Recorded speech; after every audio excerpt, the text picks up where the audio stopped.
제28장 28절 1절부터 28절까지입니다. 오늘도 이 한 장을 다 보게 되네요.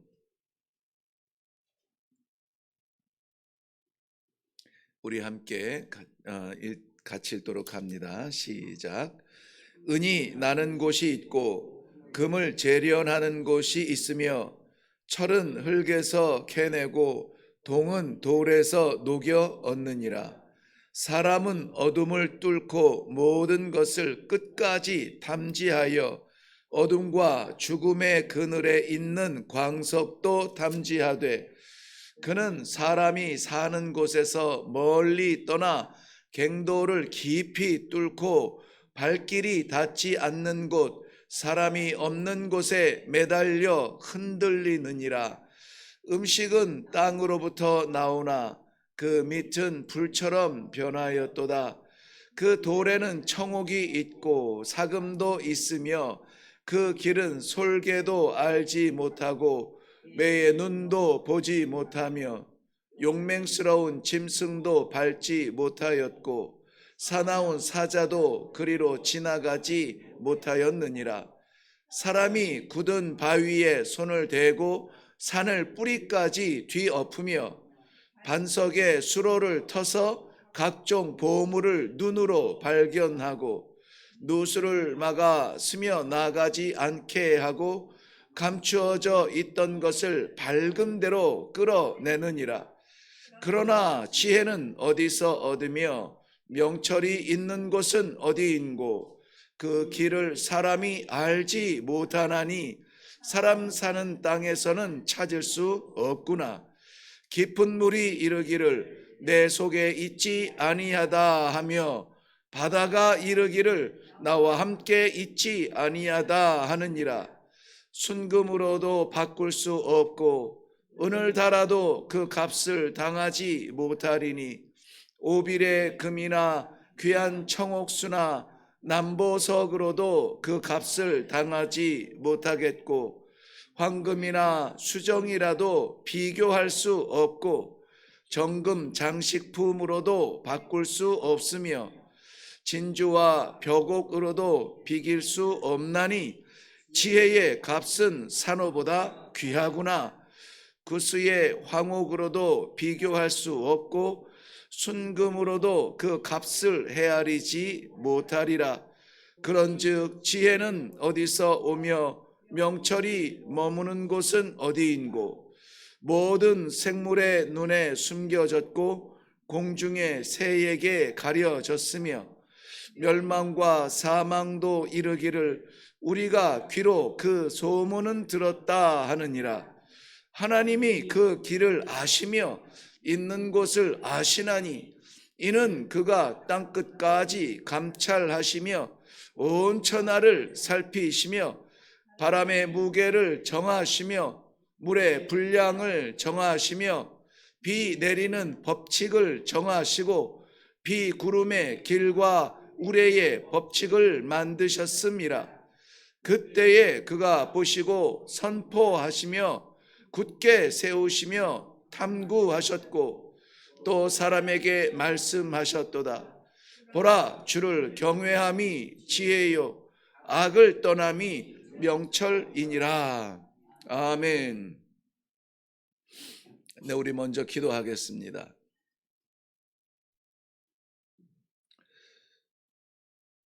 음식이 없어 주림이 아니요 아버지의 말씀이 없어 주림이요 물질이 없어 궁핍함이 아니요 아버지의 말씀이 없어 늘 결핍을 느낍니다. 오늘 사랑하는 하나님의 백성들 이 하루를 살아갈 때에 물질로 살 것인가 힘으로 살 것인가 우연으로 살 것인가 다 내려놓고 아버지의 말씀으로 살아가기를 원합니다. 하늘 백성답게 이 아침에 마음을 엽니다. 아버지께서 열린 그 마음에 아버지의 지혜를 부어 주시옵소서. 감사드립니다. 예수님의 이름으로 기도하옵나이다. 아멘. 네, 오늘 좀 긴 본문이었죠. 1절부터 28절까지 함께 읽었는데요. 두 가지를 이야기합니다. 하나는 보화, 그러니까 금은 보석이죠. 보화를 이야기하고요. 하나는 지혜를 이야기합니다. 보화와 지혜를 비교하면서 보화의 소중함, 그것을 얻기 위한 사람들의 노력, 거기에 비하여서 지혜의 가치, 그리고 그것을 얻을 수 있는 방법, 이렇게 이야기해주고 있습니다. 아마 금, 은, 여기서 나오는 대로 철, 동, 이러한 광물이나 이런 것들에 대한 가치를 아는 것은 하나님께서 창조하신 창조물들 가운데 아마 인간이 유일하지 않나 싶습니다. 그래서 우리는 그 가치를 너무나 잘 알기 때문에 그것을 얻으려고 정말 애를 많이 쓰고 목숨을 걸고 애를 씁니다. 그래서 오늘 먼저는 이 하나님께서 창조하신 모든 창조물들 가운데 땅을 지배하며 다스리라고 귀한 특권을 주신 우리에게 가치가 있어 보이는 번쩍이는 금, 은, 철, 동, 보화를 찾기 위한 우리들의 노력이 어떠한가, 그것을 성경이 먼저 기록해 주고 있는 것을 볼 수가 있습니다. 우리 4절 한번 보겠습니다. 4절 말씀 보면 사람이 사는 곳에서 멀리 떠나 갱도를 깊이 뚫고 발길이 닿지 않는 곳, 사람이 없는 곳에 매달려 흔들리느니라 그랬습니다. 뭐 이런 금은 보석, 우리가 흔히 말하는 보화, 가치 있는 광물, 이런 것들을 찾기 위해서 가능성만 있다면 익숙한 내 집, 익숙하게 살던 곳까지 기어이 떠나서 찾아가겠다는 거죠. 그러니 내가 지켜야 될 자리, 내가 머물러야 될 자리, 반드시 있어야 될 자리가 있는데, 그럼에도 불구하고 금을 찾을 수만 있다면, 은을 얻을 수만 있다면 그것을 향하여서 기꺼이 떠난다라는 것입니다. 저희가 섬겼던 가나는 본래 영국 식민지로 있었는데요.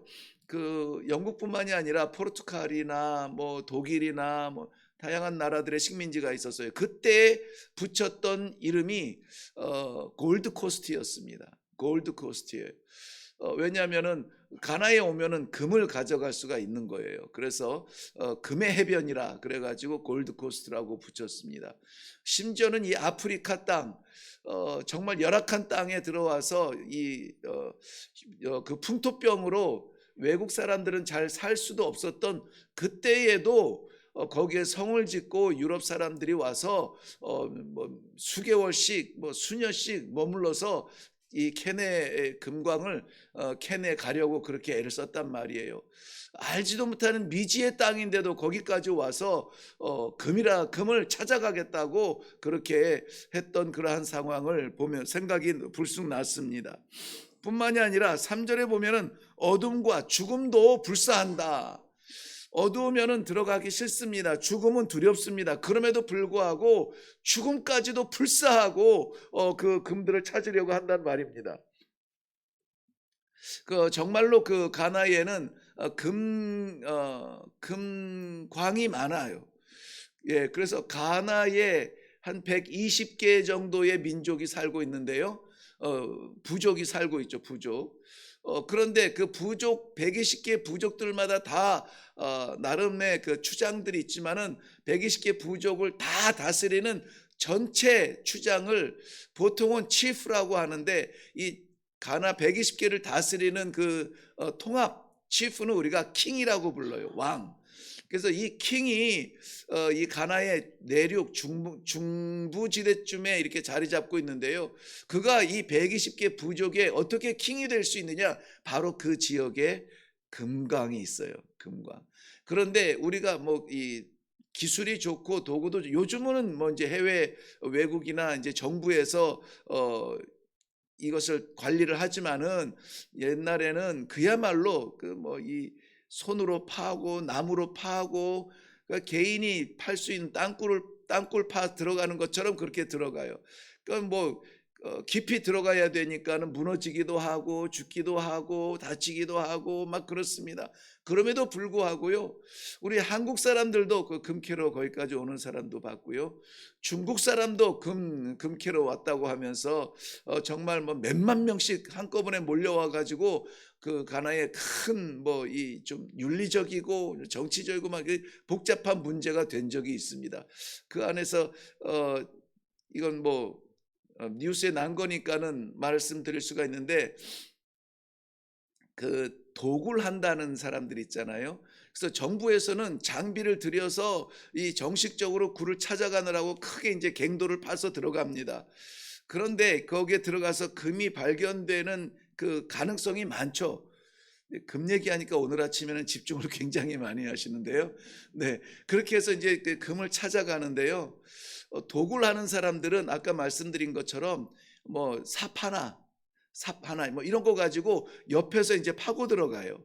옆에서 파고 들어가서 정부에서 파놓은 그 굴에 뚫고 들어가서, 네, 거기서 금을 훔쳐가는 거예요. 어 그런데 이거 너무 깊게 들어가니까는 삽으로 들어갈 수가 없는 거예요. 그래서 현지인들을 시켜서 "야, 너네가 들어가서 좀 파와." 하면서 중국 사람들이 이 현지인들을 고용하는데, 그 고용하면서 돌이 나온다든지 막 이러면은 다이너마이트라든지 이런 것까지 개인적으로 막 공급을 해서 들어가서 무너져서 죽기도 하고 막 이렇게 해서 뉴스에 크게 한번 이 가나 뉴스페이퍼에 올라온 적이 있어요. 그런 것처럼 정말 이 돈이 된다면은 비싼 거, 귀한 거, 번쩍이는 거 이것을 얻는다면은 목숨까지도 어둠도 들어간다는 거예요. 이 본문 말씀 그대로예요, 그대로예요. 이것은 비유도 아니고 정말 이렇게 금, 은을 얻기 위해서 목숨 걸고 기어 들어가는 그러한 노력이 바로 우리가 얻으려고 하는 거예요. 조금 더 벌겠다고, 조금 더 올라가 보겠다고 자존심 다 내려놓고 밤잠 이루지 못하면서 뭐 인간관계 그런 게 어디 있습니까? 짓밟고 올라가야. 그래 뭐 우리가 동료가 뭐 100명이 입사를 해도 마지막에 오르는 거는 한 명이야. 뭐 이러면서 씨름하고 죽을 것 같이 일하지 않아요? 만약에 어디에 이런 것들이 묻혀 있다 이런 얘기만 들으면은 그 갱도의 깊이 어디에 있는지도 모르겠지만은 그 깊이까지 뚫고 내려가서라도 기어이 건져내려고 하는 것이 우리의 애씀이라는 것입니다. 말씀드린 것처럼 실제적으로 이런 삶을 살아요. 그래서 그 안에 들어가서 뭐 가스나 이런 것 때문에 질식하기도 하고, 뭐 잘못해서 갱도 무너져서 버팀목을 제대로 받치지 못하여서 무너져서 죽기도 하고, 그렇지만 얻기 위해서 얼마나 수고하고 얼마나 애를 씁니까? 9절 말씀해 보면은요, 사람이 굳은 바위에 손을 대고 산을 뿌리까지 뒤엎는데요. 산을 뿌리까지 뒤엎는데 왜 그렇게 뿌리까지 뒤엎을까요? 얻으려고 하는 겁니다. 그렇게 해서 감추어진 것을 찾아내기도 하고 묻혀 있는 것을 건져내기도 하고 산천을 뒤집어서라도 얻을 수가 있습니다. 얻는 사람이 있어요. 그러니까 우리도 따라서 그 길을 가는 겁니다. 그런데 그것과 비교할 수 없는 지혜는 얻을 수가 없다는 거예요. 그렇게 멀리 가서 얻을 수 있는 것이 아니라는 것입니다. 목숨을 건다고 해서 얻을 수 있는 것이 아니에요. 산을 뒤집어 엎어도 지혜는 찾을 수가 없습니다. 그런데 금, 은이 없어서 우리가 망하는 것이 아니라 지혜가 없어서 망한다는 것이죠. 불과 지난주였나요? 지난주쯤에 제가 그 동료들하고 이야기를 나누면서 정말 돈이 없는 것보다 있는 게 좋죠. 근데 돈이 있어서 물질이 많은 것이 축복이 아니라 그것을 다스릴 수 있는 지혜가 없으면 그것은 독이 될 수가 있다. 그래서 이래저래 이야기하면서 결국은 지혜가 가장 중요하다. 성공도 중요하지만 그 지혜로운 성공이 중요하다는 것이죠. 건강도 중요하지만은 그 건강을 어떻게 쓸 것인가에 대한 지혜가 있는 것이 중요하다는 거예요. 밤새워 일을 하면서 많이 벌지만은 이것을 어떻게 쓸 것인가에 대한 지혜가 더 중요하다. 결국은 성도를 살리는 것은 지혜라는 것입니다. 오늘 12절부터 22절까지 그 지혜의 값에 대하여서 설명을 해주고 있습니다. 지혜, 어떻게 우리가 값을 먹일 수 있을까요? 그거는 저울에 매다를 수 있는 것이 아니기 때문에 값을 매길 수가 없는데 15절부터 19절에 집중적으로 그 지혜의 값을 비교하고 있습니다. 눈으로만 한번 따라가 보세요. 그 지혜는 순금으로도 바꿀 수 없고 은으로도 감당이 안 되고 오빌에 금이나 청옥수나 남보석으로 비교할 수 없으며 수정으로도 안 되고 정금 장식품으로 안 되며 진주와 벽옥이라도 비교도 안 되고 산호보다 귀하고 구스의 황옥으로도 살 수 없다는 것입니다. 그런데 이렇게 귀한 것들 다 주고도 살 수가 없는데 우리가 지혜가 없어서 망한다면은, 그렇다면 이 지혜는 어디에서 어떻게 구할 것인가 하는 것을 말씀해 주고 있어요. 이것을 너무나 소중한 것이기 때문에 12절 보실래요? 12절 보시면 그러나 지혜는 어디서 얻으며 명철이 있는 곳은 어딘가. 네, 우리가 보화를 얻기 위해서 몸을 애를 쓰지만은 지혜는 어디에서 구하겠느냐. 20절에도 똑같이 말했어요. 그런즉 지혜는 어디서 오며 명철이 머무는 곳은 어딘가. 결국은 보세요, 애를 쓰고 노력해서 그런 것을 얻을 수 있는데 지혜는 어디서 얻을 것이냐. 그 지혜라고 하는 것의 값이 이렇게 모든 것을 다 바꿔도 살 수 없는 것인데 그 지혜는 도대체 어떻게 구할 것인가. 이것이 오늘 본문에서 우리에게 던져주는 것입니다. 그래도 아직까지 버틸 만한 건강이 있으십니까? 지혜는 어떠신가요? 손 안 벌리고 살 만큼 넉넉한 그러한 재정적인 준비는 잘 하셨나요?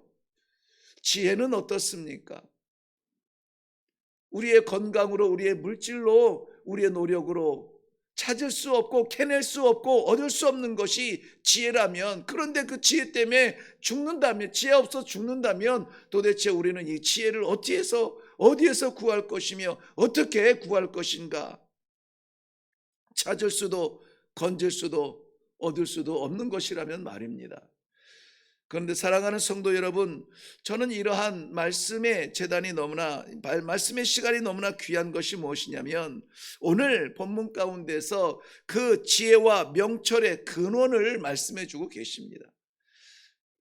그렇다면 우리가 이것을 붙들고 한번 기도하는 것도 지혜가 되지 않을까요? 먼저 28절 말씀 한번 보세요. 또 사람에게 말씀하셨도다. 보라, 주를 경외함이 지혜요 악을 떠남이 명철이니라 그랬습니다. 주를 경외하는 것이 지혜라고 했습니다. 시편 111편 10절 말씀에 보면 주를 경외하는 것이 지혜의 근본이라 이렇게 말씀하셨어요. 잠언 1장 7절 말씀에도 여호와를 경외하는 것이 지식의 근본이라고 말씀하셨습니다. 우리가 살아가면서 알아야 될 가장 중요하고 가장 값지고 가장 깊은 것은 무엇이냐? 반드시 캐내고 반드시 붙들어야 되는 것은 무엇이냐? 여호와를 경외하는 것이랍니다. 여호와를 경외하는 것이래요. 억만금을 등에 짊어지고 여호와 없으면 죽습니다.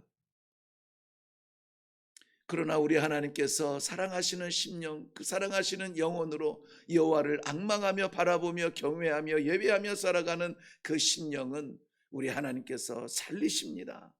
영원한 생명을 주십니다. 잠시 살다 100년 살다 가는 인생이 아니라 영원한 생명을 주시고 우리 하나님 앞에서 천사도 흠모할 만한 찬송을 부를 수 있는 천국이 보장되었는데 이 지혜를 어떻게 포기할 수가 있겠습니까? 우리에게 이 아침에 다시 한번 이 지혜를 주신 하나님께 감사드립니다. 뿐만이 아니라 여호와를 경외하는 것이 지혜라고 했는데요, 악을 떠남이 명철이니라 했습니다. 여기 말하는 지혜, 지식, 명철, 영어 표현에서는 wisdom이나 knowledge나 아니면 understanding이나 비슷비슷하게 사용했으나, 그러나 이 모든 것은 한 가지를 말합니다. 아버지를 바라보는 영안이에요. 아버지를 바라보는 영안이에요. 막혔나요? 벽을 바라보지 마시고 위를 바라보세요. 우리 아버지를 바라보세요. 우리 아버지께서 지금도 놓지 아니하시고 붙들고 있는 그 사랑의 손을 붙잡을 수 있는 기회가 반드시 있을 줄로 믿습니다. 오늘도 내 삶을 머리끝부터 발끝까지 내 속을 너무나 잘 아시는 아버지, 내 세포도 만드시고 내 혈관에 흐르는 피까지 흐르게 하시는 우리 아버지, 머리털까지 세신 받으신 아버지의 그 긍휼하심이 우리를 바라보고 있는데, 우리가 세상 바라보느라 우리 아버지 경외하지 못하고 우리 아버지 예배하지 못한다면은, 우리 아버지 섭섭하게 하면은 안 됩니다. 힘들어도 괴로워도 바닥에 머무르는 것 같지만은 그래도 그 자리에서 우리 아버지를 부르며 아버지를 경외하며 우리 하나님을 향하여서 오늘도 한 발자국이라도 나아가는 복된 성도들의 삶이 되시기를 주님의 이름으로 축원합니다. 기도하겠습니다. 주를 경외하는 것이 지혜와 명철의 근본이라 말씀하셨습니다. 아버지 하나님과 함께 동행하는, 함께 살아가는, 사랑하는 주의 백성들의 삶이 되도록 이 하루를 축복하여 주시옵소서. 악한 것은, 죄된 것은 그림자라도 담지 않게 잘라버리게 하시고 온전히 영원하신 선하신 우리 아버지, 그 손 붙들고 담대하게 나아갈 수 있는 사랑하는 성도들의 삶이 되게 하여 주시옵소서. 감사드리며 예수님의 이름으로 기도하옵나이다. 아멘. 이 아침에 아버지의 이름을 한번 불러보세요. 그 아버지 앞에 가릴 것이 없습니다. 아버지 앞에 숨길 것이 없습니다. 아버지가 계신데 세상 것 붙들겠다고 모른 척할 수가 없습니다. 아버지가 내 안에 계시고 내가 아버지 손을 붙들고 살아간다면은 잠깐 누리는 이 얄팍한 세상적 쾌락을 우리는 내려놓을 수가 있습니다. 아버지의 마음을 알면 우리는 악한 생각할 수도 없고요, 악한 일을 할 수도 없습니다. 악한 것을 행함으로 얻는 것을 우리는 도저히 기뻐하지 않습니다. 사람을 속여서 얻는 것으로 우리 배를 채우지 못합니다. 그러한 양심을 허락하시고 그러한 믿음을 허락하신 아버지, 그 아버지와 함께 살아감으로 말미암아 오늘도 하나님 앞에 귀한 그러한 열매가 될 수 있기를 바랍니다. 우리 하나님을 볼 수 있는 지혜를 붙들어 놓지 않게 하여 주시옵소서. 다 뺏겨도 이것만은 붙들고 살아가게 하여 주옵소서. 나의 생명 우리 하나님 아버지 그 이름에 있습니다.